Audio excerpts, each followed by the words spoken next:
जी good evening class. Good evening sir. Good evening sir. जी good evening, good evening to all of you. देखिए, कल की class में हम लोग अध्याय 20 आईपीसी के समाप्त कर चुके हैं और आज की क्लास में चैप्टर नंबर 20A। आपकी वॉइस बहुत स्लो आ रही है। मेरी वॉइस कमज़ोर आ रही है, सभी को आ रही है कि शोभित को ही आ रही है? नहीं सर, हमें तो अच्छे ही आ रही है। क्लियर है सर। क्लियर है। एनू आपको? जी सर ठीक है, बहुत ज़्यादा भी नहीं और बहुत स्लो भी नहीं है। जी जी जी चलिए। तो चैप्टर नंबर 20A देखते हैं। चैप्टर नंबर 20A जो है वो 1983 में इंट्रोड्यूस किया गया था, ठीक है, और अधिनियम संख्या 46 था 1983 का। उसकी धारा 2 के माध्यम से इसको इंट्रोड्यूस किया गया था और ये बात करता है ऑफ क्रुएल्टी बाय हस्बैंड और रिलेटिव्स ऑफ हस्बैंड। ठीक है शोभित, आप आवाज़ ठीक है?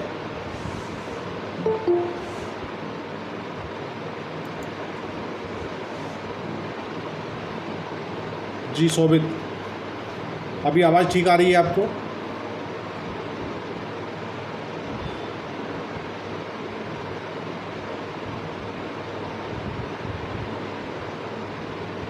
अभी भी दिक्कत है कुछ आवाज़ में? चलिए मैं और थोड़ा लाउडली बोलने का प्रयास करता हूँ। स्पीकर खोल कर तो बोले शोभित भाई। आपका माइक ऑफ है, ऑफ माइक में बोल रहे हैं शोभित आप। सॉरी सर, अभी बेटर है सर। जी जी चलिए, बहुत अच्छा। तो ये बात कर रहा है पति या पति के नातेदारों द्वारा क्रूरता के विषय में, क्रूएल्टी के विषय में बात करता है 498A। ठीक है, 498A कह रहा है हस्बैंड और relative of a husband of a women subjecting to her to cruelty. किसी स्त्री के पति या पति के नातेदार द्वारा उसके प्रति क्रूरता करना। ठीक है, क्रूरता शब्द से आप सभी वाकिफ़ होंगे। क्रूएल्टी, क्रूरता, क्रूरतापूर्ण व्यवहार। ठीक है, क्रूरता शारीरिक भी हो सकती है और मानसिक भी हो सकती है। ठीक है, ये कह रहा है हुएवर बीइंग द हस्बैंड और the relative of the husband of a women subject such women to cruelty shall be punished with imprisonment for a term which may extend to 3 years and shall also be liable to fine।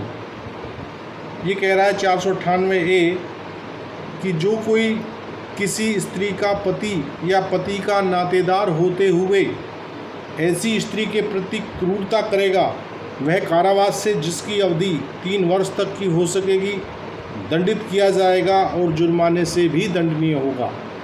ये धारा 498A कह रहा है। इसका explanation भी है, explanation देखते हैं क्या कहता है। एक्सप्लेनेशन कह रहा है for the purposes of this section cruelty means. अब क्रूएल्टी को समझाया है एक्सप्लेनेशन के द्वारा कि व्हाट इज़ क्रूएल्टी।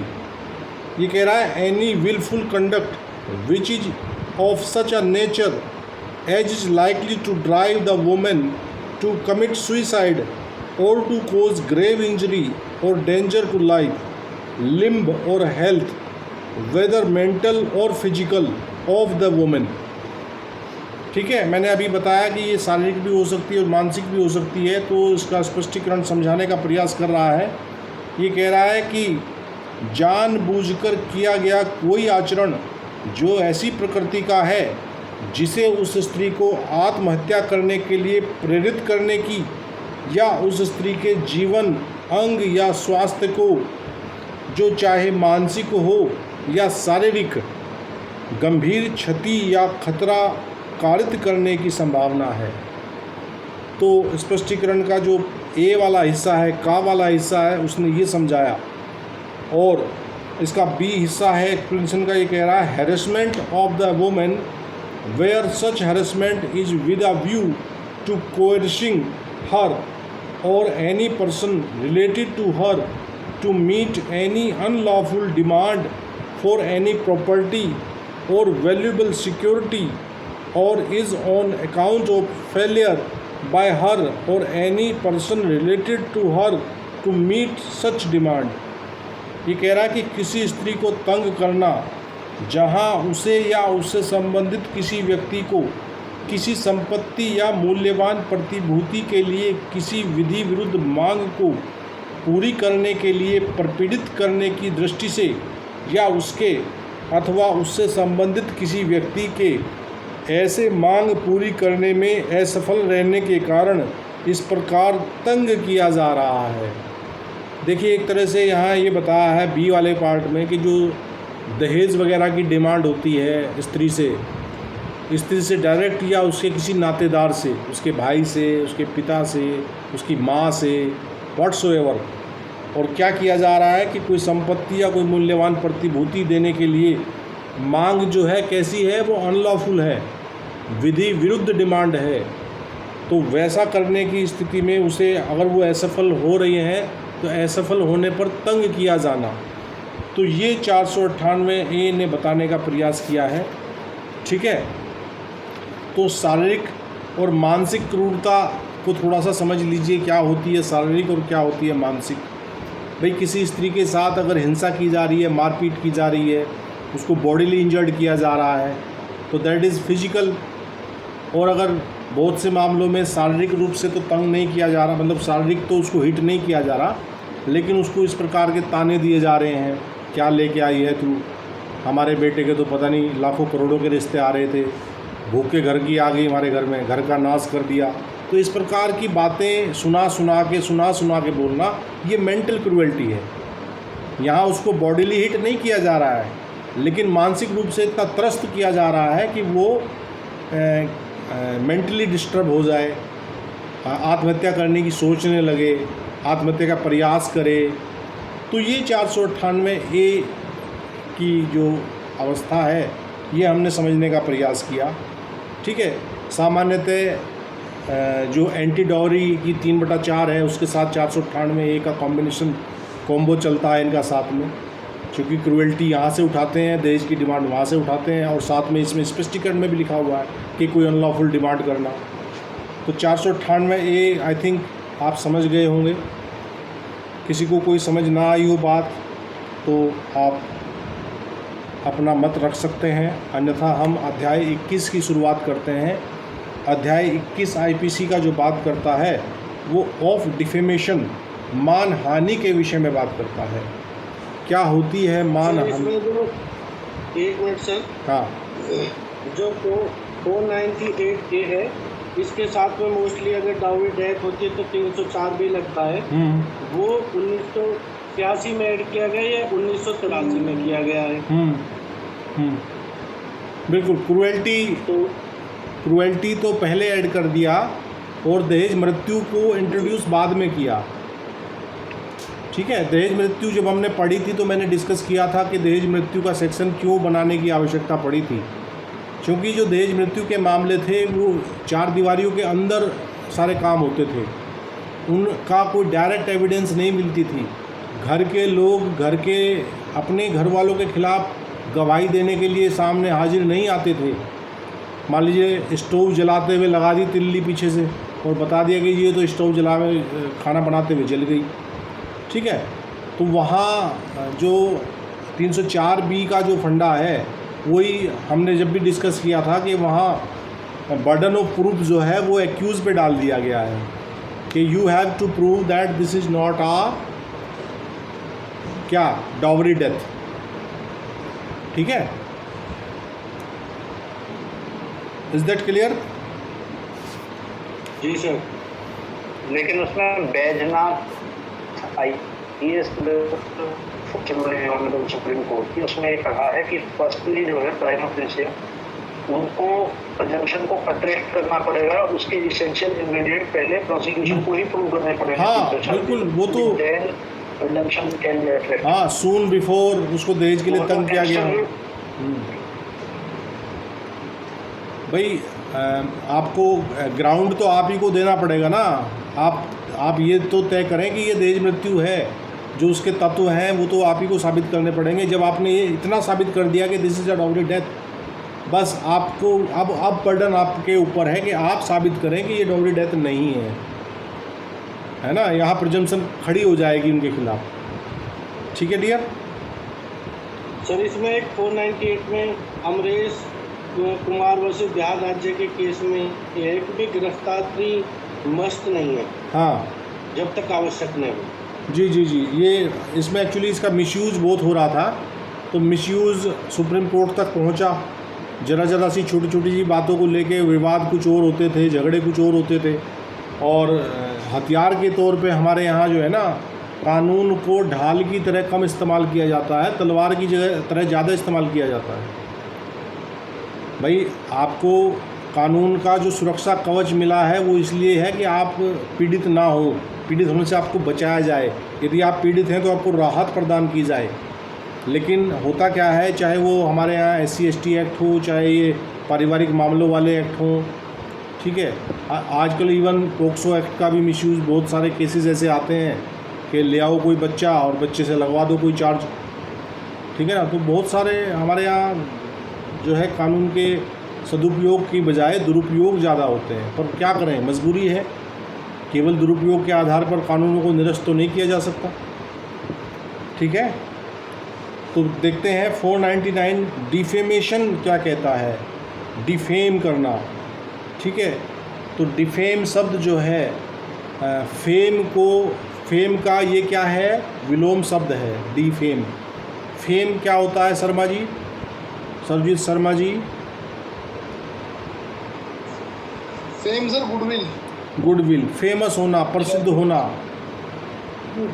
ठीक है ना, ख्याति। प्रसिद्धि सर, उसकी ख्याति, उसकी इमेज। जी,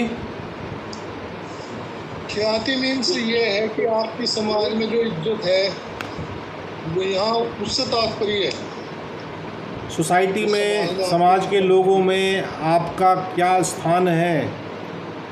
ठीक है ना। एक कोटेशन मैंने पढ़ी थी कहीं, और वो ये था कि आप क्या हैं, आप वो हैं जो आप दूसरों की नज़रों में हैं।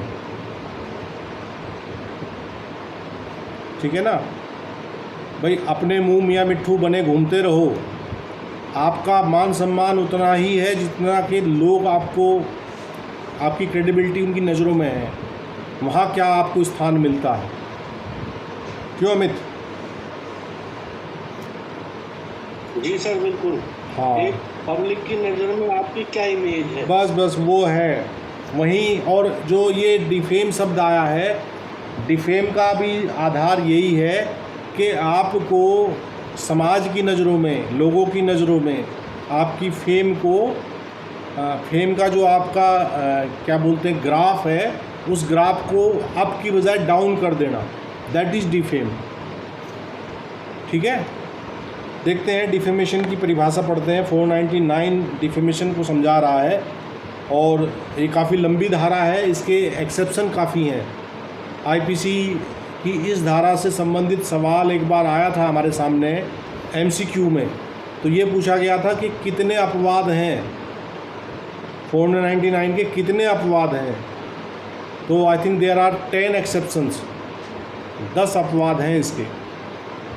ठीक है, तो देखते हैं। ये कह रहा है however by words either spoken और इंटेंडेड टू बी रीड और बाय साइंस और बाय विजिबल रिप्रेजेंटेशंस मेक्स और publishes any imputation concerning any person intending to harm or knowing or having reason to believe that such imputation will harm the reputation of such person is said except in the cases hereinafter accepted to defame that person।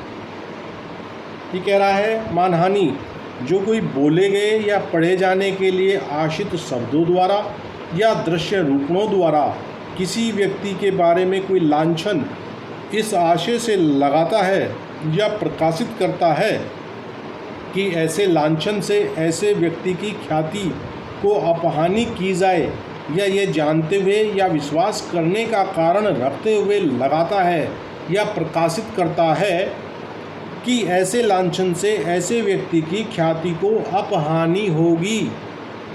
एतस्मिन् पश्चात अपवादित दशाओं के सिवाय उसके बारे में कहा जाता है कि वह उस व्यक्ति की मानहानि करता है। तो एक्सेप्शनल केस जो है उनको छोड़कर यदि कोई किसी व्यक्ति के बारे में या तो कुछ ऐसा बोलेगा या कुछ ऐसा लिखेगा कि जिसको पढ़ा जाना चाहिए, या इस प्रकार के कोई साइन, कोई दृश्य रूपण इस टाइप के कोई बनाएगा कि जिससे समाज में उसकी जो ख्याति है, जो उसकी रेपुटेशन है, उस ख्याति को कमतर किया जाए, उसको डैमेज किया जाए, उसको नुकसान पहुंचाया जाए। बस केवल अगर अवस्थाएं, वो जो यहाँ अपवादित अवस्थाएं हम आगे पढ़ेंगे, अगर आपका वो कृत्य उन अपवादों में से किसी भी अपवाद में फॉल कर रहा है, पड़ रहा है, तब आपके ऊपर 499 का मामला नहीं बनेगा। इसके 4 एक्सेप्शन भी हैं, एक्सप्लेनेशन भी हैं।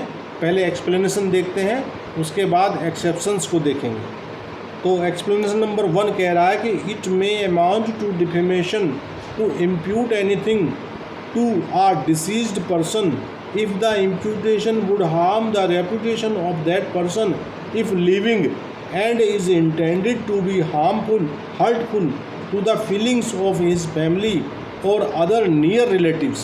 तो देखिए, सामान्यतः आईपीसी के जो अपराध हैं वो जीवित व्यक्तियों के विरुद्ध किए जाते हैं, लेकिन यहाँ इसका स्पष्टीकरण 1 कह रहा है कि किसी मृत व्यक्ति को कोई लांछन लगाना मानहानि की कोटि में आ सकेगा। तो ये एक ऐसा अपराध है जो मृत व्यक्ति के विरुद्ध भी हो सकता है। ठीक है, यदि वह लांछन उस व्यक्ति की ख्याति की, यदि वह जीवित होता, अपहानि करता और उसके परिवार या अन्य निकट संबंधियों की भावनाओं को उपहत करने के लिए आशित हो।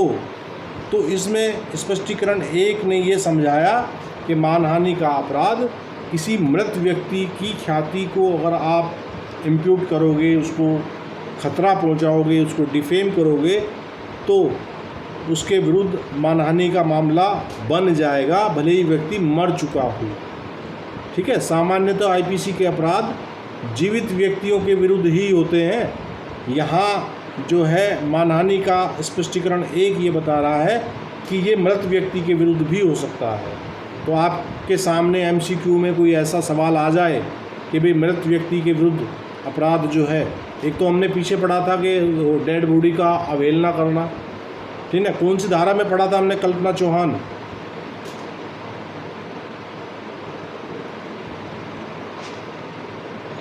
जी सर। कौन सी धारा में हमने पढ़ा था? डेड बॉडी के प्रति अपमानजनक व्यवहार यदि करेगा कोई, तो कौन सी धारा का अपराध बनेगा? सर क्या कह रहे हो, याद नहीं है? सर आपने धारा 108 बताया था एविडेंस की। अरे एविडेंस की धारा 108 बताया था। मैंने कल भी समझाया था कि पहले मेरा सवाल को समझ लिया करो। सवाल समझने के 80 नंबर हैं, जवाब देने के 20 ही नंबर हैं, जब 100 नंबर का आंकड़ा पूरा होता है। मैं ये पूछ रहा हूँ कि एक धारा में हमने पढ़ा था कि मृत व्यक्ति यानी कि किसी की डेड बॉडी को अपमानित करना, ये किस धारा में हम पढ़ के आए हैं? एनु याद नहीं है अभी। याद इसलिए नहीं है कि आप लोग सर रिवीजन अध्याय 30 में ही तो बताया था। नहीं भाई, ये तो पुरातन काल की बात है, महाराजा अकबर के टाइम में बताया था हमने ये बात। 493। अरे 297 आईपीसी देख लो भाई।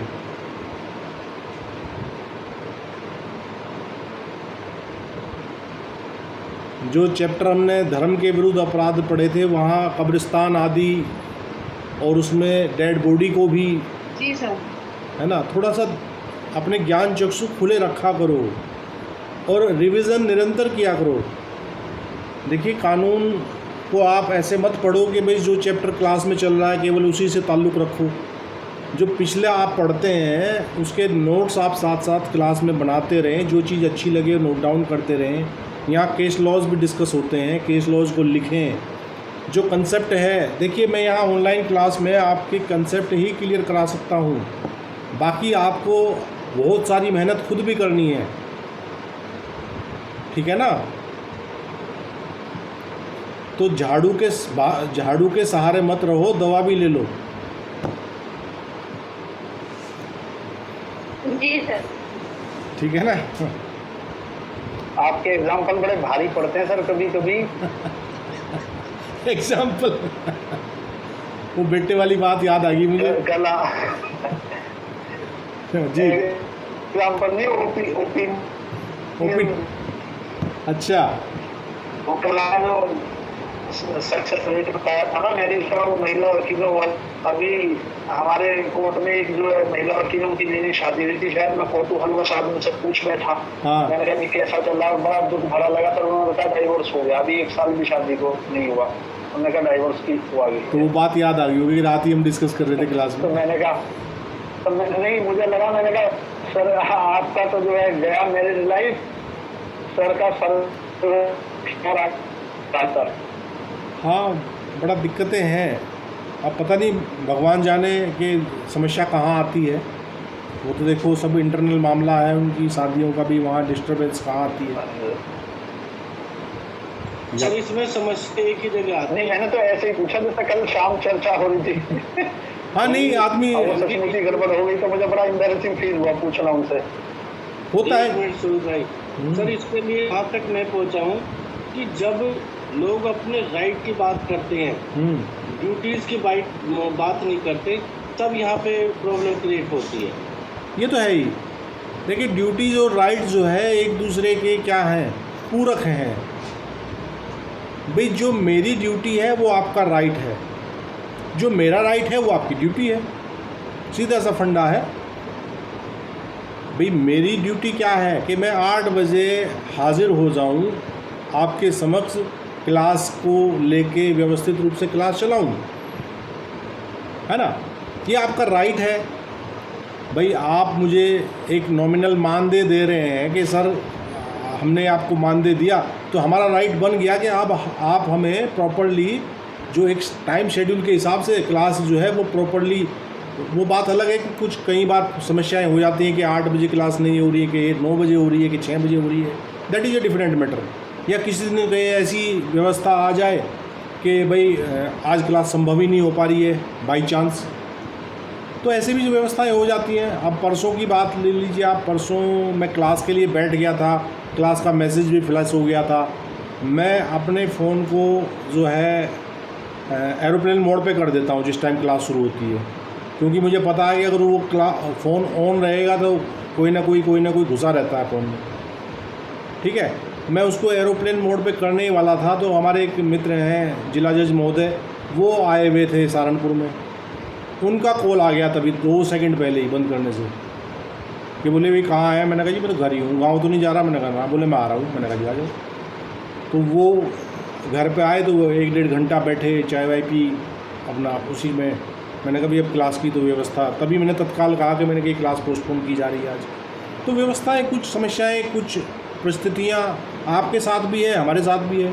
अब क्लास में आप 6 लोग शामिल हैं, 6 के अलावा कुछ लोग नहीं शामिल हो पा रहे हैं किसी वजह से, है ना। चलिए स्पष्टीकरण 2 देखते हैं। स्पष्टीकरण 2 कह रहे हैं कि it may amount to defamation to make an imputation concerning a company और एन एसोसिएशन और collection of persons as such. ये सर ये जो एक्सप्लेनेशन 1, ये जो एक्सप्लेनेशन, सॉरी मुझे याद आ गया सर, तो मैंने बताना चाहता हूँ। हाँ। ये एक्सप्लेनेशन 1 वाला अभी ये उन्होंने डाला था सर लेटेस्ट, बिस्मिल्लाह खान थे ना शहनाई वादक, उनके बच्चों ने डाला था। अच्छा, उनके खिलाफ राइटर ने कहीं पे लिख दिया था कि वो जीवन के अंतिम समय में बड़े परेशान रहे, या उनके परिवार ने उनका ख्याल ठीक से नहीं रखा। तो उनके बेटों ने बताया कि बिस्मिल्लाह खान का भी और हमारा भी सबको डिफेंड करने के लिए कहा है। तो वो हालांकि मर चुके थे तब तक, लेकिन उन्होंने कहा उनका भी अपमान नहीं। देखिए जहाँ तक जो तथ्य आपकी नज़र में आए और जो आप बता पा रहे हैं, इसमें डिफेमेशन बिस्मिल्लाह खां साहब के ख़िलाफ़ तो कुछ नहीं लिखा। ये तो उनकी औलाद के ऊपर लांछन लगाया जा रहा है कि भाई अपने बाप की सेवा नहीं करी आपने, है ना। नहीं सर, उनके लिए भी कुछ कहा था सर। हाँ। वो इस तरह की कोई बात कहते थे, उन्होंने कभी कुछ कहा था। हाँ। तो उसको लेके कहा कि उनको तो खुद अपने बच्चे नहीं संभालेंगे, कुछ इस तरह से कि कैसी तालीम दी बच्चों को, ये उनके लिए। हाँ, तो उनके प्रति भी कुछ था शब्दावली में जी। चलिए, तो एक्सप्लेनेशन नंबर स्पष्टीकरण 2 कह रहा है कि किसी कंपनी या संगम या व्यक्तियों के समूह के संबंध में उसकी वैसी हैसियत में कोई लांछन लगाना मानहानि की कोटि में आ सकेगा। तो इसका मतलब मानहानि जो है वो जो हम जीवित व्यक्ति हैं, हमारे अलावा जो विधिक व्यक्ति हैं, उनके प्रति भी मानहानि हो सकती है। किसी कंपनी को डिफेम करना, है ना, किसी एसोसिएशन को डिफेम करना, तो उन पर भी अगर उनके खिलाफ़ कुछ ऐसा लिखा जाएगा, मान लीजिए हमारी बार एसोसिएशन है, उसके खिलाफ़ कोई ऐसी डिफेमफुल कोई बात करे, है ना, कोई लांछन लगाए, व्यक्तियों का एक समूह है, ठीक, क्लियर है भाई। सेकंड वाला जी सर। थर्ड वन कह रहा है कि an imputation in the form of an alternative or expressed ironically may amount to defamation। ये कह रहा है कि अनुकल्प के रूप में या व्यंग्योक्ति के रूप में, व्यंग्योक्ति समझते हैं आप, व्यंग करना किसी के ऊपर, किसी बातों बातों में व्यंग करते हुए किसी पर कोई ताना मार देना, ठीक है ना, व्यंग्योक्ति के रूप में अभिव्यक्त लांछन, टॉन्ट कहते हैं सर, टॉन्ट मारना। हाँ, टॉन्टिंग करना मानहानि की कोटि में आ सकेगा। स्पष्टीकरण 3 बता रहा है कि अनुकल्प के रूप में किसी व्यक्ति के विरुद्ध कोई व्यंग्योक्ति के रूप में कोई अभिव्यक्त लांछन लगाया जा रहा है तो वो भी मानहानि की कोटि में आ सकेगा, ठीक है ना। तो नंबर 4 कह रहा है कि no imputation is said to harm a person's reputation unless that imputation directly और indirectly in the estimation of others lowers the moral or intellectual character of that person or lowers the character of that person in respect of his caste or of his calling or lowers the credit of that person or causes it to be believed that the body of that person is in a loathsome state or in a state generally considered as disgraceful। ये कह रहा है भाई कि कोई लांछन किसी व्यक्ति की ख्याति की अपहानि करने वाला नहीं कहा जाता जब तक कि वह लांछन दूसरों की दृष्टि में प्रत्यक्षतः या अप्रत्यक्षतः उस व्यक्ति के सदाचारिक या बौद्धिक स्वरूप को हे ना करे। हे का मतलब डाउन करना, ठीक है ना, लोअर करना, हे करना, या उस व्यक्ति की जाति के या उसकी आजीविका के संबंध में उसके शील को हे ना करे, या उस व्यक्ति की साख को नीचे ना गिराए, या यह विश्वास न कराए कि उस व्यक्ति का शरीर घृणोत्पादक दशा में है या ऐसी दशा में है जो साधारण रूप से निकृष्ट समझी जाती है। तो जो बात हम डिस्कस कर रहे थे कि आप वो हैं जो आप दूसरों की नज़रों में हैं, वो स्पष्टीकरण 4 ने एक तरह से उस पर मोहर लगा दी। स्पष्टीकरण 4 ने यही बताया है कि कोई भी बात जब तक मानहानिकारक नहीं मानी जाएगी, जब तक कि वो आपकी ख्याति को जो है दूसरों की दृष्टि में डायरेक्टली और इनडायरेक्टली लोअर साइड ना ले जाए। Is that clear? या किसी की बॉडी के संबंध में कोई ऐसी बात करना कि भाई बॉडी जो है वो आपकी ऐसी है कि मतलब कि इसमें लिखा हुआ है कि उस व्यक्ति का शरीर घृणोत्पादक दशा में है या ऐसी दशा में है जो साधारण रूप से निकृष्ट समझी जाती है, ठीक है। तो ये 4 स्पष्टीकरण इसके क्लियर हुए। अब इसके दृष्टांत देखते हैं, और दृष्टांत देखने से आपको ये जो हम 499 पढ़ के आए हैं और 4 एक्सप्लेनेशन देखे हैं, इनको और सफाई से आपको ये नज़र आने शुरू हो जाएंगे। कहीं कोई एम्बिग्यूटी होगी, कुछ समझ नहीं आ रहा होगा तो ये क्लियर हो जाएगा। ए जो इलस्ट्रेशन है वो कह रहा है, A says Z is an honest man, he never stole B's watch, intending to cause it to be believed that Jed did steal B's watch. This is defamation unless it falls within one of the exceptions। तो ये कह रहा है कि ये विश्वास कराने के आशय से कि यह ने खे की घड़ी अवश्य चुराई है, कहता है कि यह तो एक बहुत ईमानदार व्यक्ति है, उसने खे की घड़ी कभी चुराई नहीं है। मतलब कि ये टाउंटिंग आ गई यहाँ। बोले भाई ये तो ईमानदारों का ख़ानदान है, ये कहाँ ऐसा चोरी कर लेंगे। जबकि वहाँ इंटेंशन क्या है, वहाँ आपका इंटेंशन जो है वो व्यंग्योक्ति के रूप में आप ऐसा कह रहे हैं, ठीक है। जब तक कि तो ये कह रहा है जब तक कि यह अपवादों में से किसी के अंतर्गत ना आता हो, यह मानहानि है। अपवादों के अंतर्गत में कहाँ आ जाएगा? मान लीजिए हो सकता है कि उसने एक्चुअल में ही घड़ी चुराई हो, तो यदि एक्चुअल में ही घड़ी चुराई हो तो फिर आपका कैसा मान और कैसी हानि? आप चले गए अपवाद में कि आपने सत्य बात कही है। क्यों अमित? जी, या कोई लोक सेवक ऐसी बात कह दे, अब उसने कि ये हो सकता है कि इसने ये कहा है, ये तो ऐसा है, चोरी की नहीं होगी, जबकि वो उसमें इन्वॉल्व है। जी चलिए, बी कह रहा है ए इज आस्क्ड। टॉन्ट वाला वो आ गया ना सर मामला, जैसे तो बोल रहा है तो। हाँ, वही हम लोग अभी डिस्कस कर रहे थे कि वो टॉन्टिंग स्टाइल में कह रहा है, डायरेक्टली नहीं कह रहा कि इसने चुराई है। वो कह रहा है कि तो ईमानदारों के ख़ानदान से बिलोंग करते हैं, ये कहाँ घड़ी वड़ी चुराएंगे भाई। तो इसका मतलब जैसे कोई झूठ बोलता है और वो कहता है कि मैं झूठ नहीं बोल रहा, तो कोई कह देता है कि हाँ तू हरिश्चंद्र है ना, सत्यवादी हरिश्चंद्र, झूठ ही बोल रहा है। जी जी जी भाई, आप तो ठहरे सत्यवादी हरिश्चंद्र, आप कहाँ झूठ बोल सकते हैं महाराज। तो इसका मतलब आप डायरेक्टली कह रहे हैं कि यू आर ऐसा बोल सकते हैं, कोई और बोल सकता है। हैं? क्या कह रहे हो सर? कोर्ट में अगर जज साहब कोई बात कह दे, अब भाई मुझे तो कुछ चोर दिखाई देता है, तो ऐसा नहीं है कि भाई उनके कहने को डिफेम का कर दे कल को जिस पे, जज साहब आपने मुझे बदनाम कर दिया ना। वो तो न्यायिक कार्रवाई के दौरान अगर कोई डाल सकता है कि साहब ये क्या ट्रायल करेंगे, तो पहले ही चोर बता रहे हैं मुझे, प्रेजुडिस हैं। जी चलिए, द नेक्स्ट वन ये कह रहा है A is asked who stole B's watch, A points to Z intending to cause it to be believed that Z stole B's watch, this is defamation unless it falls within one of the exceptions. ये कह रहा है कि कैसे पूछा जाता है कि खे की घड़ी किसने चुराई है। क्या यह विश्वास कराने के आशय से कि यह ने खे की घड़ी चुराई है, यह की ओर संकेत करता है। पहले ये खड़ा इसने करा काम। जब तक कि यह अपवादों में से किसी के अंतर्गत ना आता हो, यह मानहानि है। ठीक है अनु, क्लियर है भाई?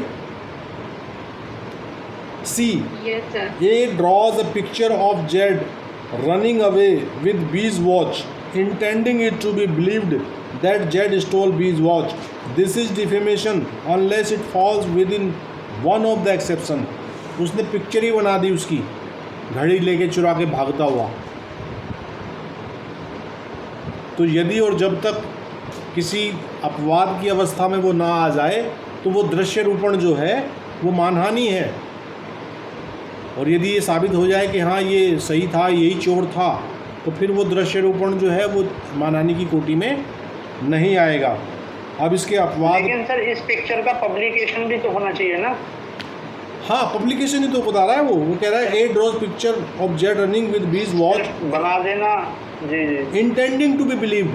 तो इंटेंडिंग टू बी बिलीव्ड का मतलब क्या है भाई? लोग देखेंगे तभी तो बिलीव करेंगे कि ये चोर है ना। देखिए ये जो चाहे वो बोले गए शब्दों द्वारा हो, चाहे लिखे गए शब्दों द्वारा हो, चाहे दृश्य रूपण द्वारा हो, ये सभी के सभी मानहानि की कोटि में तभी आएंगे जब इनका प्रसारण होगा, ये अन्य लोगों की नॉलेज में आएंगे। भाई मानहानि जो है आपकी समाज में अन्य लोगों की नज़रों में ही तो ख्याति डाउन हो रही है। और जब तक पब्लिशिंग ना हो, उसका पब्लिश ना हो, तो काहे की मानहानि। एक सर इस तरह का एक एग्जाम्पल था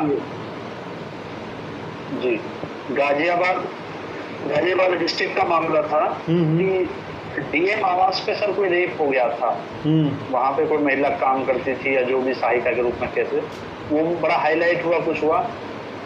तो एक वकील साहब, मतलब पब्लिक प्रोसिक्यूटर जो थे, डीजीसी थे शायद वो उस समय, उनकी भावना ज़्यादा आहत हुई, तो मैं डीएम को एक चिट्ठी लिख के बताया, मतलब उसमें लिख दिया कि ये जिलाधिकारी की निष्कर्मण्यता का द्योतक है कि उनके आवास पे इस तरह की घटना हो गई, जो उनका सरकारी आवास है, वहाँ काम करने वाली तो वो डिफामेशन में चले गए। तो बाद में वो इसी बिहार पे वहाँ रिवीजन वगैरह फाइल किया, उन्होंने कहा था ये कैसे कॉग्निजेंस लिया जा सकता है, ये तो चिट्ठी जो लिखी खाली डीएम साहब को लिखी, वो पढ़ लिया उन्होंने, ठीक है, पब्लिकेशन थोड़ी किया, हमने थोड़ी बताया डीएम निष्कर्मण्य है। सही बात है। आप सीधी मान लीजिए ए ने बी को चिट्ठी लिखी और बी को भर भर के उसमें गालियाँ दी, भर भर के मान मर्दन किया, उसका दबा के जितना कर सकता था, बी ने उसे पढ़ लिया, बस नमस्ते। अगर वो चिट्ठी पब्लिश हो जाए, थर्ड पर्सन के पास चली जाए, थर्ड पर्सन उसको देख ले, पढ़ ले, सुन ले, अगर वो व्हाट्सएप ग्रुप में लिख दे, जैसे भैया आपके वो जो कौन मीनू जो है उनको लिख दिया ना व्हाट्सएप ग्रुप में, तो पब्लिकेशन हो गया सर। हाँ, आप ग्रुप में चिट्ठी डाल दोगे तो पब्लिकेशन हो गया, सर्व समाज पढ़ लेगा उसको। अब इसके एक्सेप्शन देख लेते हैं फटाफट। फर्स्ट एक्सेप्शन कह रहा है imputation of truth which public goods requires to be made और published, it is not defamation to impute anything which is true concerning any person if it be for the public good. That imputation should be made or published whether or not it is for the public good is a question of fact. ये कह रहा है, पहला अपवाद कह रहा है कि सत्यवाद का लांछन जिसका लगाया जाना या प्रकाशित किया जाना लोक कल्याण के लिए अपेक्षित है। तो कह रहा है कि किसी ऐसी बात का लांछन लगाना जो किसी व्यक्ति के संबंध में सत्य हो, मानहानि नहीं है, यदि वह लोक कल्याण के लिए हो कि वह लांछन लगाया जाए या प्रकाशित किया जाए, वह लोक कल्याण के लिए है या नहीं, ये तथ्य का प्रश्न है।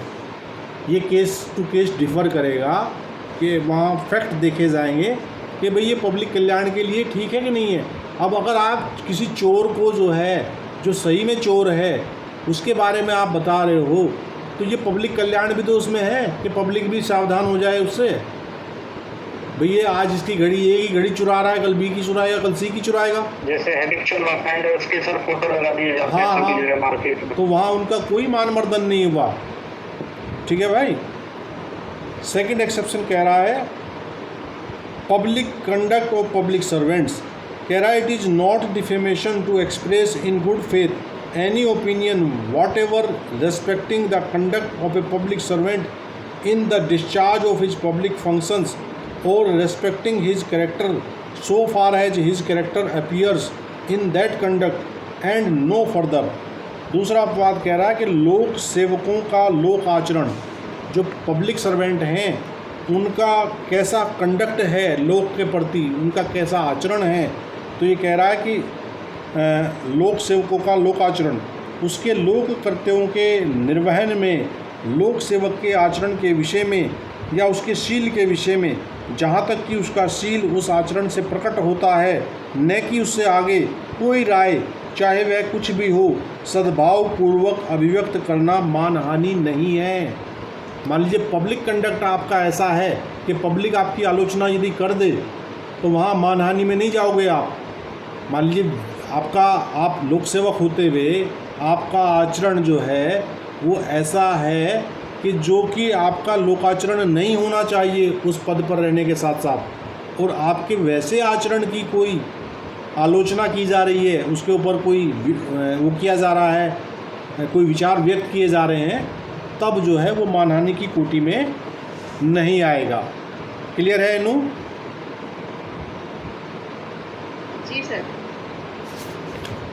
तीसरा अपवाद, थर्ड एक्सेप्शन कह रहा है कि conduct of any person touching any public question, ये कह रहा है कि it is not defamation to express in good faith any opinion whatever respecting the conduct of any person touching any public question and respecting his character so far as his character appears in that conduct and no further. ये कह रहा है कि किसी लोक प्रसंग के संबंध में किसी व्यक्ति का आचरण, कह रहा है किसी लोक प्रसंग के संबंध में किसी व्यक्ति के आचरण के विषय में और उसके शील के विषय में जहाँ तक कि उसका शील उस आचरण से प्रकट होता हो, न कि उससे आगे, कोई राय चाहे वह कुछ भी हो सद्भावपूर्वक अभिव्यक्त करना मानहानि नहीं है। अब इसका इलिस्ट्रेशन पढ़ते हैं, इलिस्ट्रेशन से ये आपको अच्छे से समझ आ जाएगा तीसरा अपवाद क्या कहना चाह रहा है। ये कह रहा है it is not defamation in A to express in good faith any opinion whatever respecting जज conduct in petitioning government on a public question, in signing a requisition for a meeting on a public question, in presiding or attending at such meeting, in forming or joining any society which invites the public support, in voting or convincing for a particular candidate for any situation, in the efficient discharge of the duties of which the public is interested. ये कह रहा है कि किसी लोक प्रश्न पर सरकार को अर्जी देने में, ठीक है, किसी लोक प्रश्न के लिए सभा बुलाने के अपेक्षण पर हस्ताक्षर करने में, ऐसी सभा का सभापतित्व करने में या उसमें हाजिर होने में, किसी ऐसी समिति का गठन करने में या उसमें सम्मिलित होने में जो लोक समर्थन आमंत्रित करती है, किसी ऐसे पद के किसी विशिष्ट अभ्यर्थी के लिए मत देने में या उसके पक्ष में प्रचार करने में, जिसके कर्तव्यों के दक्षतापूर्ण निर्वहन से लोक हितबद्ध है या आचरण के विषय में कै द्वारा कोई राय चाहे वह कुछ भी हो सद्भावपूर्वक अभिव्यक्त करना मानहानि नहीं है। जी भाई, कोई लोक प्रश्न है, कोई पब्लिक प्रश्न है और सरकार को उसकी कोई अर्जी दी जा रही है, किसी पब्लिक की कोई समस्या है, तो उस समस्या को लेके आप जो है कोई सभा बुला रहे हैं, वहाँ सभा में सरकार की आलोचना भी हो सकती है, किसी लोक सेवक की आलोचना भी हो सकती है, किसी, ठीक है। तो वैसी परिस्थिति में यदि ये सद्भावपूर्वक किया जा रहा है तो ये तीसरे अपवाद के अंतर्गत फॉल करेगा। और किसी लोक प्रश्न के संबंध में कोई सभा बुलाना, सभा का सभापतित्व करना, सभा की सदस्य होना, या किसी रिक्विजिशन पर कोई ऐसा सामूहिक पत्र भी लिखा जाता है ना, एक चिट्ठी लिखी, उस पर 100 लोगों के साइन करा लिए, ठीक है, उन्होंने उस पर सद्भावपूर्वक हस्ताक्षर किए, हाँ भाई ये होना चाहिए काम। तो इस प्रकार के अगर किसी पत्र में, किसी सभा में कोई ओपिनियन ऐसी आ जाती है तो वो तीसरे अपवाद में आने के अंतर्गत मानहानि की कोटि में नहीं आएगी। Is that clear? The fourth exception देखते हैं। फोर्थ एक्सेप्शन कह रहा है publication of reports of proceedings of court. कह रहा है it is not defamation to publish a substantially true report of proceedings of a court of justice और of the result of any such proceedings. इसका explanation भी है चौथे वाले का। कह रहा है कि a justice of the peace or other officer holding an inquiry in open court preliminary to a trial in a court of justice is a court within the meaning of the above section। चौथा अपवाद कह रहा है कि न्यायालयों की कार्रवाइयों की रिपोर्टों का प्रकाशन। भाई न्यायालय की कोई कार्रवाई हुई तो उसकी रिपोर्ट का प्रकाशन आपने कर दिया, तो वैसे प्रकाशन में मान लीजिए किसी को कोर्ट ने आजीवन कारावास की सज़ा सुना दी, किसी को फांसी की सज़ा सुना दी, और उस आदेश की रिपोर्टिंग अखबार में हो गई, ठीक है। अब वो जो व्यक्ति है जिसको सज़ा हुई है या उसके परिवार वाले ये मुद्दा लेके मानहानिकारक केस नहीं लेके खड़े होंगे कि भाई हमारी तो समाज में आपने जो है बिल्कुल छिछालेदार कर दी, हमें तो कहीं का नहीं छोड़ा, हमारे तो लोंडे का रिश्ता हो रहा था वो भी हट गया, ऐसी खबर छाप दी तुमने हमारे खिलाफ।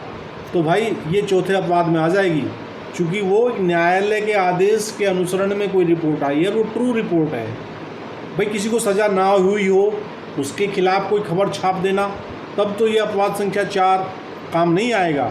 लेकिन जब ओरिजिनली ही कोर्ट ने कोई आदेश किया है और उसको छापा जा रहा है तो that is not a defamation. क्यों कल्पना, क्लियर है क्या? जी। और ये कोर्ट ऑफ जस्ट ये पीस और other officer court of justice, a justice of the peace, ये इस टाइप के पद कुछ पहले हुआ करते थे, अब इनकी कोई वैल्यू नहीं है, ठीक है। जस्टिस ऑफ पीस बना दिया जाता था, समाज के किसी मोजिज व्यक्ति को उपाधि दे दी कि आप जस्टिस ऑफ पीस हैं, तो वो भी अगर कोई कार्रवाई कर रहे हैं अपने स्तर से तो उस कार्रवाई को भी चौथे अपवाद के अंतर्गत न्यायालय की कार्रवाई माना जाता था। अब ये जस्टिस ऑफ पीस वगैरह ये अब कहीं अस्तित्व में नहीं है। ठीक है, तो सीधा सीधा कोर्ट की कार्रवाई समझो यहाँ। पांचवा अपवाद कह रहा है merits of case decided in court और conduct of witnesses and others concern. ये कह रहा है it is not defamation to express in good faith any opinion whatever respecting the merits of any case civil और criminal which has been decided by court of justice or respecting the conduct of any person as a party, witness or agent in any such case, or respecting the character of such person as far as his character appears in that conduct and no further। ठीक है ना। पांचवा अपवाद कह रहा कि न्यायालय में विनिश्चित मामले के गुणागुण या साक्षियों तथा संप्रक्त अन्य व्यक्तियों का आचरण किसी ऐसे मामले के गुणागुण के विषय में, चाहे वह सिविल हो या दांडिक, जो किसी न्यायालय द्वारा निश्चित हो चुका हो, या किसी ऐसे मामले के पक्षकार, साक्षी या अभिकर्ता के रूप में किसी व्यक्ति के आचरण के विषय में, या ऐसे व्यक्ति के शील के विषय में जहाँ तक कि उसका शील उस आचरण से प्रकट होता हो, न कि उससे आगे कोई राय, चाहे वह कुछ भी हो, सद्भावपूर्वक अभिव्यक्त करना मानहानि नहीं है। पांचवें अपवाद का भी इलिस्ट्रेशन है, 2 इलिस्ट्रेशन है, इसको देख लेते हैं। ए इलिस्ट्रेशन कह रहा है A says I think Jed's evidence on that trial is so contradictory that he must be stupid or dishonest. A is within the exception if he says that in good faith, in as much as the opinion which he expresses respects Jed's character as it appears in Jed's conduct as a witness and no further। ये कह रहा है कि कहता है कि मैं समझता हूँ कि उस विचारण में यह का साक्ष्य ऐसा परस्पर विरोधी है कि वह अवश्य ही कोई मूर्ख या बेईमान होना चाहिए। तो यहाँ जो ओपिनियन आ रहा है वो केवल उस केस में उसके साक्षी के बतौर उसके क्या विचार आए हैं, वो कितने कंट्राडिक्ट हैं, केवल वहाँ तक सीमित है। तो ये यदि ऐसा सद्भावपूर्वक कहता है तो इस अपवाद के अंतर्गत आता है, क्योंकि जो राय वह यह के शील के संबंध में अभिव्यक्त करता है वह ऐसी है जैसी साक्षी के रूप में यह के आचरण से, न कि उसके आगे। उसका केवल वो आचरण वो उतना देख रहा है जितना वो साक्षी के तौर पे उसने अपना वहाँ आचरण किया। उससे ज़्यादा अगर करोगे तो ये अपवाद आपको कोई सहायता नहीं करेगा। लेकिन यदि वहाँ तक उसके आचरण तक, उसके उस केस में बतौर साक्षी जो उसका आचरण है, केवल वहाँ तक सद्भावपूर्ण जो कि टिप्पणी की जा रही है, तो वो मानहानि की कोटि में 5 अपवाद से हिट हो जाएगा, नहीं आएगा। बी इलिस्ट्रेशन कह रहा है बट इफ से ए सेज, अब ए ही इलिस्ट्रेशन को उन्होंने एक्सपेंड कर दिया। ये कह रहा है if A says I do not believe what Jed asserted at that trial because I know him to be a man without veracity. A is not within the exception in as much as the opinion which he expressed of Jed's character is an opinion not founded on Jed's conduct as a witness। और ये कह रहा कि किंतु यदि कहता है कि जो कुछ यह ने उस विचारण में दृढ़तापूर्वक कहा है मैं उस पर विश्वास नहीं करता हूँ, क्योंकि मैं जानता हूँ कि वह सत्यवादिता से रहित व्यक्ति है। अब आप उस पर व्यक्तिगत टिप्पणी पर आ रहे हैं। मतलब सर इसका ये हुआ ना कि जैसा कंडक्ट दिखता है अगर वैसा एक्सप्रेस कर दिया हमने, हाँ, तो वो डेफामेशन नहीं हुआ। लेकिन कंडक्ट कुछ और दिखता है और हम उसका एडवर्स कुछ बोल देते हैं, तो दैट इज डेफामेशन। हाँ नहीं, यहाँ आप जो है पटरी से उतर के आ गए। आपने अब उसे साक्षी के तौर पे छोड़ते हुए आप उसके सोशल इंटीग्रिटी पे उसके आगे वहाँ बोलना शुरू कर दिया आपने कि मैं तो उसे जानता हूँ, इसका और सत्यवादिता का तो कोई वास्ता ही नहीं है, ये तो कोरा झूठा आदमी है। अभी तक तो आप उसके केवल वहाँ के आचरण को आलोचना कर रहे थे उसकी, तो वहाँ तक ठीक था। लेकिन जब आप केस फाइल से बाहर निकल के आ गए और आप पर्सनली अटैक करने लगे तो वहाँ ये अपवाद काम नहीं आएगा। ठीक है ना, ठीक है भाई। छठा अपवाद, 6th एक्सेप्शन कह रहा है मेरिट्स ऑफ पब्लिक परफॉर्मेंस।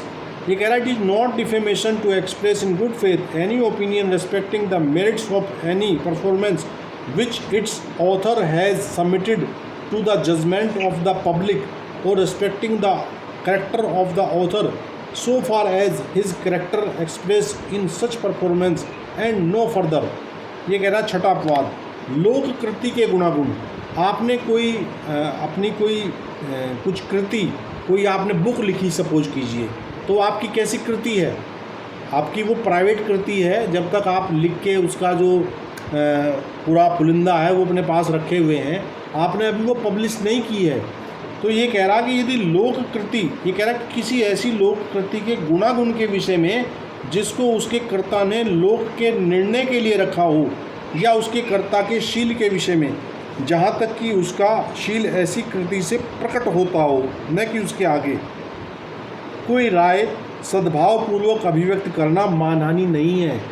उस कृति, जैसे अभी पिछली धारा में हम पढ़ के आए हैं कि उसका जो करैक्टर हम देख रहे हैं बतौर साक्षी देख रहे हैं, भाई साक्षी के तौर पे उसके क्या विचार आए हैं, वहाँ विचारों में क्या मत भिन्नता है, क्या कंट्रडिक्शंस हैं, केवल वहाँ हम लोग बात करें। जैसे रामचंद्र गुहा जी वो गांधी जी के ऊपर काफ़ी लिखते थे, तो लोगों ने ये जैसे कोई जनरली ओपिनियन दे दे कि भाई वो कट्टर कांग्रेसी थे, तो इसलिए वो उनके सपोर्ट में लिखते थे। तो ये मतलब अपीयर होता है उनकी राइटिंग, उसको देख के ऑथर के बारे में ये बोल देना इज नॉट अ डेफिनेशन। जी हाँ, बिल्कुल। तो यहाँ जब आपकी जो लोक कृति है वो पब्लिक हो गई, अब उस लोक कृति के जो कर्ता है, जो उसका निर्माता है, जो उसका क्रिएटर है, उसके बारे में उस लोक कृति के आधार पर कोई राय देना, सद्भावपूर्वक देना, तो वो जो है मानहानि की कोटि में नहीं आएगा। छठे का एक एक्सप्लेनेशन भी है, छठे एक्सेप्शन का, जो कह रहा है explanation, a performance may be submitted to the judgment of public expressly or by acts on the part of the author which implies such submission to the judgment of the public। स्पष्टीकरण कह रहा है कि कोई कृति लोक के निर्णय के लिए अभिव्यक्त रूप से या कर्ता की ओर से किए गए ऐसे कार्यों द्वारा जिनसे लोक के निर्णय के लिए ऐसा रखा जाना विवक्षित हो, रखी जा सकती है। अब इसका दृष्टांत भी है। दृष्टांत कह रहा है कि a person who publishes a book submits that book to the judgment of the public. तो इस दृष्टांत कह रहा है कि जो व्यक्ति पुस्तक प्रकाशित करता है वह उस पुस्तक को लोक के निर्णय के लिए रखता है। उसका प्रकाशन आपने कर दिया, पब्लिक पढ़े और उस पर अपनी राय देने के लिए स्वतंत्र है जब आपने उसे पब्लिश कर दिया। बी कह रहा है कि a person who makes a speech in public submits that speech to the judgment of the public. आपने पब्लिकली कोई स्पीच दे दी, अब आपने स्पीच दे दी तो पब्लिक उस स्पीच में आपके क्या वक्तव्य आए हैं, उन वक्तव्यों की आलोचना की जा सकती है, क्योंकि आपने अपनी स्पीच पब्लिक के सामने, भाई आपने बुक लिखी तो आपने लेखन कार्य के द्वारा कर दिया, आपने कोई स्पीच बोली तो आप बोले गए शब्दों के द्वारा आपने अपनी बात रख दी पब्लिक के सामने, ठीक है। और सी कह रहा है कि एन एक्टर और singer who appears on a public stage submits his acting और singing to the judgment of the public. कोई गायक है, वो गा रहा है, कोई एक्टर है, एक्टिंग कर रहा है, तो उसने अपनी जो विधा है, अपना जो उसका क्या बोलते हैं, उसके अंदर क्या बोलेंगे उसको, कोई भी टैलेंट है, वो टैलेंट आपने पब्लिक के सामने रख दिया, तो पब्लिक अब आपके उस टैलेंट के विषय में कोई बात करे, कोई आलोचना करे, तो वह मानहानि की कोटि में नहीं आएगी। अब कोई खिलाड़ी है, मान लीजिए विराट कोहली है, विराट कोहली जैसे ही मैदान पे खेलने जाता है तो विराट कोहली अपनी जो टैलेंट है उस टैलेंट को उसने पब्लिकली रख दिया ना। अब विराट कोहली ने 90 रन मार दिए, 99 रन मार दिए, और 99 रन पे उसने छक्का मारने का प्रयास किया, तो छक्का मारने में वो कैच आउट हो गया। तो भाई साहब ऐसे ऐसे लोग सलाह देंगे जिन्होंने क्रिकेट का बल्ला पकड़ के ना देखा हो कभी, वे आलोचक बन जाएंगे, नहीं गलत शॉट खेला उसने, ये तरीके से नहीं खेलना चाहिए था, ऐसे खेलना चाहिए था, वैसे खेलना चाहिए था। तो जहाँ तक आप उसकी विधा के बारे में आलोचना कर रहे हो तो ये मानहानि की कोटि में नहीं आएगा। अगर आपको मानहानि का डर था तो आप क्रिकेट में ना आते, मैदान पे ना उतरते खेलने के लिए। समझ रहे हो ना? मतलब उसकी परफॉर्मेंस को देखे जनरल पब्लिक से अगर कोई जजमेंट निकलता है, हाँ, तो वो दैट इज़ नॉट डिफेमेशन। जैसे एक बार इंडियन टीम हार गई थी कहीं खेलने में, तो परफॉर्मेंस वाकई में बहुत खराब रही उस दौरान 2-3 मैच में। हाँ। तो लालू यादव जी ने कहा था मीडिया के सामने कि मुझे दे दो बैट बॉल, मैं भी जाके इनसे अच्छा खेलूंगा। हाँ। को भेज रखा है वहाँ पे, बिल्कुल नाक बिल्कुल कटा रहे हैं देश की। बिल्कुल। अब इसका अगला इलिस्ट्रेशन कह रहा है मतलब उनका जो राइट था, ऐसा जजमेंट उनकी परफॉर्मेंस को देखने का राइट था। बिल्कुल बिल्कुल भाई। आप देखो, अगर आप अच्छा खेलोगे तो आपकी बढ़ाइयाँ भी तो होंगी, खराब खेलोगे तो बुराई के लिए भी हाँ, तैयार। तो तालियां मिलेंगी स्टेज शो करने पे, तो फिर वो जूते चप्पल भी खाने चाहिए। तालियां और गालियां, बस गए और तय गए तो अंतर है। जी जी।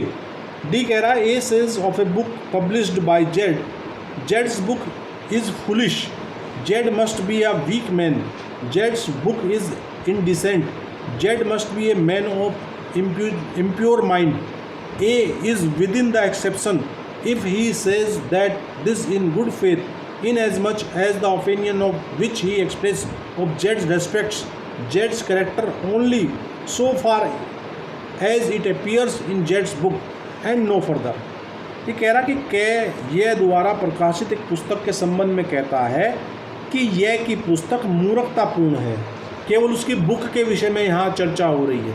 ठीक है, यह अवश्य कोई दुर्बल पुरुष होना चाहिए जो उसके विचार पुस्तक में आ रहे हैं, तो उसके विचारों से ये लगता है कि जो इसका लेखक है वो एक दुर्बल पुरुष होना चाहिए। यह की पुस्तक अशिष्टतापूर्ण है। भाई यह ने जो उसमें बातें लिखी होंगी, कोई बातें अशिष्ट लिखी होंगी तो उस पर कमेंट किया जा रहा है। यह अवश्य ही अपवित्र विचारों का व्यक्ति होना चाहिए, तो उसके विचारों से उसकी पवित्रता और अपवित्रता नज़र आ रही है। तो यहाँ तक सारा खेल जो है उसकी परफॉर्मेंस पे चल रहा है। तो क्या कहा गया कि यदि कै ऐसा सद्भावपूर्वक कहता है तो वह इस अपवाद के अंतर्गत आता है, क्योंकि वह राय जो वह यह के विषय में अभिव्यक्त करता है यह के शील से वहीं तक न कि उससे आगे संबंध रखती है जहाँ तक कि यह का शील उसकी पुस्तक से प्रकट होता है। क्लियर है भाई? जी सर, क्लियर है। अब अगले वाला जो इसका इलिस्ट्रेशन ई है वो डी का ही क्या है, एक्सटेंशन है। ये कह रहा है बट इफ ए सेज, अब यहाँ ए अगली बात कह रहा है, I am not surprised that जेड्स book is foolish and indecent, for he is a weak man and libertine. A is not within the exception, inasmuch as the opinion which he expressed of Jed's character is an opinion not founded on Jed's book। लेकिन किंतु यदि कहता है कि मुझे इस बात का आश्चर्य नहीं है कि यह की पुस्तक मूर्खतापूर्ण तथा अशिष्टतापूर्ण है, क्योंकि वह ऐसा एक दुर्बल और लंपट व्यक्ति है। ठीक है ना? अब आप डायरेक्टली उसके पुस्तक को तो आपने रख दिया साइड में, अब डायरेक्ट आपने हमला कर दिया उसके व्यक्तिगत मामलों पर। अभी तक तो आपसे किताब में जो उसके विचार थे उनके विचारों के आधार पर आप अपनी राय बना रहे थे, सद्भावपूर्वक बना रहे थे, तो वहाँ तक तो आप इस अपवाद में बच रहे थे। ये प्रेजुडिस माइंड के साथ पहले से ही उसके बुक को पढ़ना ही नहीं चाहता है। अब तो उसने उसको सीधा बोला मूर्ख आदमी ने लिखे थे, बेकार ही होगी, लंपट है, दुर्बल है। तो यहाँ आप डायरेक्टली आ गए। तो फिर यहाँ क्या कहा जा रहा है कि इस अपवाद के अंतर्गत नहीं आता, क्योंकि वह राय जो कि वह यह के शील के विषय में व्यक्त करता है ऐसी राय है जो यह की पुस्तक पर आधारित नहीं है। आपने डायरेक्टली उस पर व्यक्तिगत हल्ला बोल दिया है। ठीक है। 7th एक्सेप्शन ये कह रहा है sensor passed in good faith by person having lawful authority over another. ये कह रहा है it is not defamation in a person having over another authority either conferred by law or arising out of lawful contract made with that other to pass in good faith any censure or the conduct of that another in matters to which such lawful authority relates। 7वां अपवाद ये कह रहा है कि किसी अन्य व्यक्ति के ऊपर विधिपूर्ण प्राधिकार रखने वाले व्यक्ति द्वारा सद्भावपूर्वक यदि कोई परिनिंदा की जाती है तो वो 7वें अपवाद से हिट हो जाती है। वो कह रहा किसी ऐसे व्यक्ति द्वारा जो किसी अन्य व्यक्ति के ऊपर कोई ऐसा प्राधिकार रखता हो जो या तो विधि द्वारा प्रदत्त हो या उस अन्य व्यक्ति के साथ की गई किसी विधिपूर्ण संविदा से उद्गृत हो। ठीक है, ऐसे विषयों में जिनसे कि ऐसा विधिपूर्ण प्राधिकार संबंधित हो, उस अन्य व्यक्ति के आचरण की सद्भावपूर्वक की गई परिनिंदा मानहानि नहीं है। अब इसका इलस्ट्रेशन देख लेते हैं। ये कह रहा है ए जज censoring in good faith the conduct of a witness. अब जज साहब जो है किसी विटनेस के कंडक्ट के बारे में कोई राय कर रहे हैं और वो कह रहे हैं और of an officer of the court a head of a department censuring in good faith those who are under his orders. कोई HOD है, हेड ऑफ द डिपार्टमेंट है, और आपके अंडर जो व्यक्ति हैं काम करने वाले, उन काम करने वाले व्यक्तियों के बारे में कोई बात की जा रही है। A parent censoring in good faith in a child in presence of other children. किसी बच्चे को डांट फटकार लगाई जा रही है उसके माता पिता के द्वारा। ठीक है। A school master whose authority is derived from a parent censuring in good faith a pupil in the presence of other pupils. A master censuring a servant in good faith for remissness in service. A banker censuring in good faith the cashier of his bank for the conduct of such cashier as such cashier are within this exception. तो देखिए ये 7वां अपवाद ने कहा बताया कि यदि आप कोई अथॉरिटी रखते हैं, कोई संविदा के मामले से रखते हैं या कोई भी इस प्रकार का प्राधिकार में आप हैं, उस प्राधिकार के अंतर्गत यदि आप क्या कर रहे हैं, कोई परिनिंदा कर रहे हैं, सेंसर कर रहे हैं, तो ये मामला इसमें मानहानि के मामले में नहीं आएगा आपका मैटर।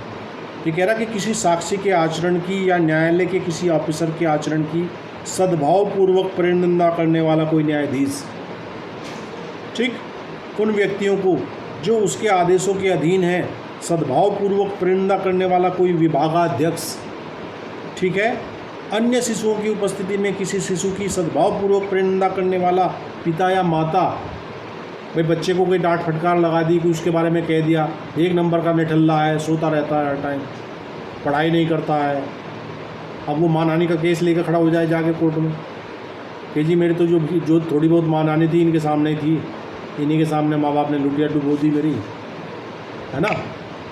तो ये कह रहा है अन्य विद्यार्थियों की उपस्थिति में किसी विद्यार्थी को सद्भावपूर्वक परिनिंदा करने वाला शिक्षक। अब यहाँ क्लास में अगर मैं किसी को थोड़ा समझाने की नीयत से किसी को कुछ डांट फटकार दूँ या कह दूँ भाई आप अच्छा नहीं पढ़ रहे हो, रिवीजन अच्छे से किया करो, आप लापरवाही कर रहे हो, तो आप कहोगे ये तो मानहानि हो गई हमारी, तो नहीं। जो 7वां अपवाद है नहीं जाना चाहिए मतलब तो 7 एक्सेप्शन जो है वो हिट कर जाएगा। ठीक है जी। तो माता पिता वाली बात आ गई, विद्यार्थी, ठीक है। अब विद्यार्थी को माता पिता का प्राधिकार प्राप्त है एक तरह से। पहले ज़माने में क्या कहते थे, बच्चे को ले जाके मास्टर को पकड़ा देते थे, हड्डी हड्डी दे दियो, मैं मांस ना छोड़ियो उस पर कतई भी, है ना। तो मास्टर जी भी गोद डाला में थे बड़े वाला सहतूत का। इसको कई बार बिना कारण पिटा थे, हम घर आके नहीं बताया है ना। तो बजरा वहाँ खड़ा। तो इस प्रकार के जो मान लीजिए स्वामी है, कोई सर्वेंट अपने नौकर को समझा रहा है, उसको कह रहा है भाई ढंग से काम किया कर, तो ये सारे मामले जो हैं वो 7वें अपवाद से हिट हो जाएंगे। ठीक है। अब देखते हैं 8वां अपवाद क्या कह रहा है। 8th एक्सेप्शन कह रहा है accusation preferred in good faith to authorised person, it is not defamation to prefer in good faith an accusation against any person to any of those who have lawful authority over that person with respect to the subject matter of accusation। ये कह रहा है कि प्राधिकृत व्यक्ति के समक्ष सद्भावपूर्वक अभियोग लगाना। ठीक। 8वां अपवाद, किसी व्यक्ति के विरुद्ध कोई अभियोग ऐसे व्यक्तियों में से किसी व्यक्ति के समक्ष सद्भावपूर्वक लगाना जो उस व्यक्ति के ऊपर अभियोग की विषय वस्तु के संबंध में विधिपूर्ण प्राधिकार रखते हों, मानहानि नहीं है। अब इसका दृष्टांत देखते हैं क्या कह रहा है। इसका दृष्टांत कह रहा है if A in good faith accuses Z before a magistrate, if A in good faith complains of the conduct of Z a servant to जेड्स master, if A in good faith complains of the conduct of Z, a child, to Z's father, A is within the exception. तो ये कह रहा है कि कोई प्राधिकारवान व्यक्ति के समक्ष यदि कोई अभियोग लगाया जा रहा है तो वो अभियोग 8वें अपवाद में आ जाएगा, वो मानहानि की कोटि में नहीं आएगा। दृष्टांत कह रहा है कि यदि कै एक मजिस्ट्रेट के समक्ष यह पर सद्भावपूर्वक अभियोग लगाता है, यदि कै एक सेवक यह के आचरण के संबंध में यह के मालिक से सद्भावपूर्वक शिकायत करता है, यदि कै एक शिशु यह के संबंध में यह के पिता से सद्भावपूर्वक शिकायत करता है, तो कै इस अपवाद के अंतर्गत आता है। भाई किसी बच्चे की कोई गड़बड़ कहीं देखी और उसकी शिकायत उसके पिता को आपने लगा दी जाके, तो वो जो शिकायत आपने लगाई है वो आपने सद्भावपूर्वक लगाई है, तो वो मानहानि की कोटि में नहीं आएगा। ठीक है, मजिस्ट्रेट के समक्ष कोई कंप्लेंट लेके गए, हम गुड फेथ में गए, हमने मजिस्ट्रेट के सामने कंप्लेंट की, तो वहाँ कोई अभियोग लगाया, तो वो अभियोग भी जो है यहाँ 8वें अपवाद से हिट हो जाएगा। ठीक है भाई, तो सद्भावपूर्वक जो शिकायतें हैं वो 8वें अपवाद से हिट हैं। अब 9th एक्सेप्शन देखते हैं। 9th एक्सेप्शन कह रहा है imputation made in good faith by person for protection of his और अदर्स इंटरेस्ट। कह रहा है it is not defamation to make an imputation on the character of another provided that the imputation be made in good faith for the protection of the interest of the person making it और of any other person और for the good public good. 9वां अपवाद कह रहा है कि अपने या अन्य के हितों की संरक्षा के लिए किसी व्यक्ति द्वारा सद्भावपूर्वक लगाया गया जो लांछन है वो 9वें अपवाद में आ जाता है। किसी अन्य के शील पर लांछन लगाना मानहानि नहीं है, परंतु यह तब जबकि उसे लगाने वाले व्यक्ति के या किसी अन्य व्यक्ति के हित की संरक्षा के लिए या लोक कल्याण के लिए वह लांछन सद्भावपूर्वक लगाया गया हो। ठीक है, इसका दृष्टांत देख लेते हैं क्या कह रहा है। ये कह रहा है a shopkeeper says to B who manage his business, sell nothing to Z unless he pays you ready money. ठीक है, for I have no opinion of his honesty. A is within the exception if he has made this imputation on Z in good faith for the protection of his own interest. कै एक दुकानदार है और वह कै से जो उसके कारोबार का प्रबंध करता है, मतलब उसका सर्वेंट है दुकान पे, उसे कहता है कि यह को कुछ मत बेचना जब तक कि वह तुम्हें नगद धन ना दे दे, क्योंकि उसकी ईमानदारी के बारे में मेरी राय अच्छी नहीं है। तो ये कोई मानहानि का मामला नहीं बनता है, क्योंकि यहाँ वो अपना प्रोटेक्शन चाह रहा है कि भाई वो व्यक्ति की जो है वो साख ठीक नहीं है, पैसे के लेन देन में वो ठीक नहीं है, तो उस व्यक्ति को जब तक कुछ मत बेचना जब तक कि वो नगद पेमेंट ना कर दे। ठीक है, बी कह रहा है कि a magistrate in making a report to his own support superior officer cast an imputation on the character of Z here if the imputation is made in good faith and for the public good A is within the exception. ये कह रहा है कि का एक magistrate अपने वरिष्ठ officer को रिपोर्ट देते हुए ये के शील पर लांछन लगाता है, वहाँ यदि वह लांछन सद्भावपूर्वक और लोक कल्याण के लिए लगाया गया है तो कै इस अपवाद के अंतर्गत आता है। ठीक है, समझ आ गया भाई? क्योंकि वो लांछन कैसे लगा रहा है कि पब्लिक का गुड हो, ये गलत व्यक्ति है, कोई रिपोर्ट बना रहा है, जैसे गुंडा एक्ट वगैरह के नोटिस के लिए परमिशन ली जाती है, बिल्कुल बिल्कुल बिल्कुल ये अपीयर होता है कि गुंडा है, हाँ, वो डिटेन किया जाए, बिल्कुल उसका जो नोटिस। अब 10th एक्सेप्शंस का कह रहा है, जैसे उन्होंने अपोज किया था कि छेला है ये, तो भाई छेला जी देखते हैं 10th एक्सेप्शन। 354 उस समय अवेलेबल होता था। एक सरकारी वकील साहब थे तो उन्होंने कुछ अपोज वगैरह के लिए फीस ली होगी कि मैं अपोज कम करूंगा, वो सोच रहे होंगे अवेलेबल में क्या कम अपोज करूं, बिल तो हो ही जानी है। तो वकील साहब ने कहा जी थोड़ा सा ऐसा डरा देना ताकि इसको लगे कुछ हुआ है। तो वो अपोज में बोले पब्लिक प्रोसिक्यूटर मजिस्ट्रेट के सामने कि साहब ये इस उम्र में भी और तो अगर इसको बेल दे दिए, वो पूर्वांचल के रहने वाले हैं यादव जी, बोले साहब यदि इसको बेल दे दिए तो महिलाओं का तो घर से निकलना मुश्किल हो जाएगा आसपास की। तो मजिस्ट्रेट साहब बोले ऊपर नजर उठा के, कौन है ये छेला जिसकी इतना अपोज आ रहा बेलेबल में भी। तो वो कस्टडी बॉक्स में अंदर छुप रहा था, उसे सचमुच लगा उसने मुझे बहुत बड़ा अपराध किया। छेला, सही बात। चलिए 10th एक्सेप्शन देख लेते हैं। ये कह रहा है caution intended for good of person to whom conveyed और फॉर पब्लिक गुड। कह रहा है it is not defamation to convey a caution in good faith to one person against another provided that such caution be intended for the good of the person to whom it is conveyed or of some person in whom that person is interested or for the public good। ठीक है, ये कह रहा है 10वां अपवाद कह रहा है कि सावधानी जो उस व्यक्ति की भलाई के लिए जिसे कि वह दी गई है या लोक कल्याण के लिए आशित है।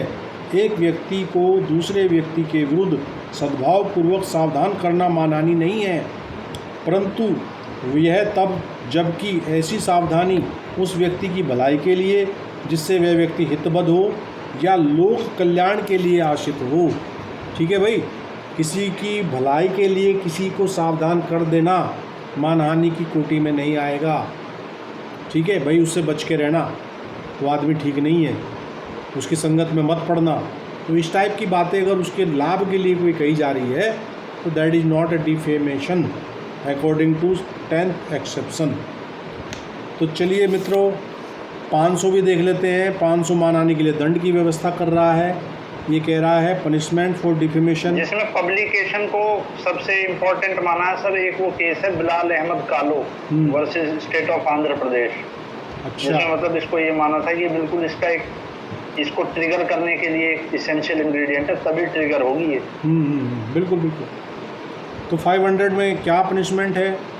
तो कह रहा whoever defames another shall be punished with simple imprisonment for a term which may extend to 2 years और विद फाइन और विद बोथ। कह रहा है कि जो कोई किसी अन्य व्यक्ति की मानहानि करेगा वह सादा कारावास से जिसकी अवधि 2 वर्ष तक की हो सकेगी या जुर्माने से या दोनों से दंडित किया जाएगा। डिफेम करने के बाद आपको सश्रम कारावास का कोई खतरा नहीं है, क्योंकि डायरेक्टली लिखा हुआ है सादा कारावास दिया जाएगा। आप अंदर भी आराम से जेलर के साथ बैठ के गप्पे मार सकते हो। ठीक है जी, तो चलिए आज की क्लास को हम यहीं विराम देते हैं और अगली क्लास में हम आईपीसी को इतिश्री कर देंगे। उसके बाद नेक्स्ट क्लास जो हमारी मंडे से होगी वो सीआरपीसी की स्टार्ट होगी। आप सभी को शुभ रात्रि, गुड नाइट, शब्बा खैर, all the best. Thank you sir, thank you very much. Sir